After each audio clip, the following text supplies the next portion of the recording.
All right, for this problem we need to solve, graph, and give interval notation for this absolute value inequality. Now something to take into consideration is when we're doing absolute values, we're looking for the distance from zero.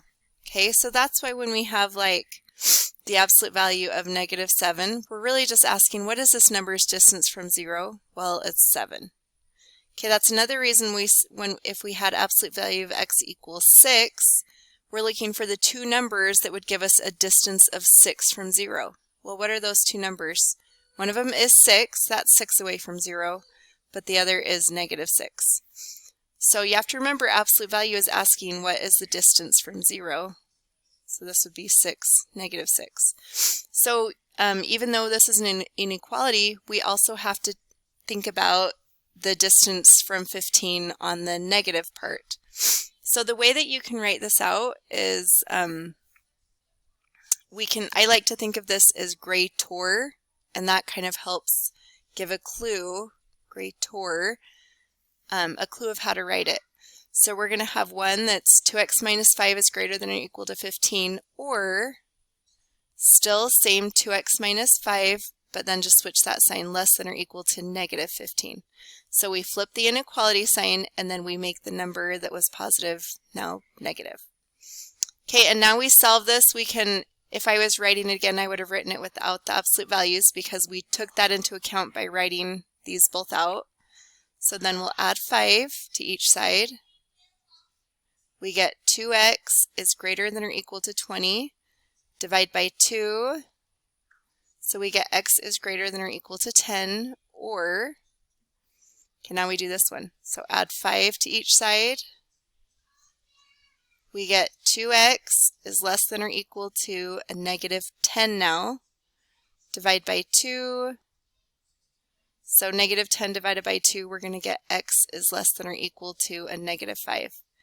Now we don't have to flip it because we didn't divide by a negative number. Only if you divide by a negative. So there's our first part completed. Okay, now we need to graph these. So we've got 0, we've got 10, and we've got a -5. It's probably not totally spaced out correctly, but we'll just call it good. So greater than or equal to 10, so we're going to have a solid circle at 10 because it's equal. Now if x is greater than 10, it's bigger than 10, so that means it's all the numbers over here. Okay, or x can be less than or equal to -5. So again, it's equal, so that'll be a solid circle. Since x is less than, it's smaller, and so it's going that way. So there's our graph.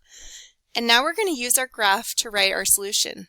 So because this is or, if you think of a Venn diagram, or would be any numbers in any part, whether it's overlapping, just one line or just the other line. So it's every number, every solution is part of the set. Everywhere the line covers is part of the set. So we want to start down at the least, which would be -infinity. We'll do a parenthesis because infinity cannot be included.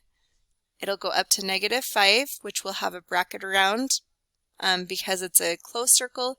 Also because it's equal, we want -5 to be included in this set. Okay, or we'll do that sign.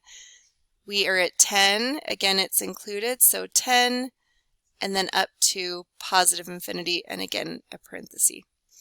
So those are the three parts. First we have to solve it. Make sure you're writing out the separate inequality because of the absolute value, and then we graph it, and then we use that graph to help us with the interval notation.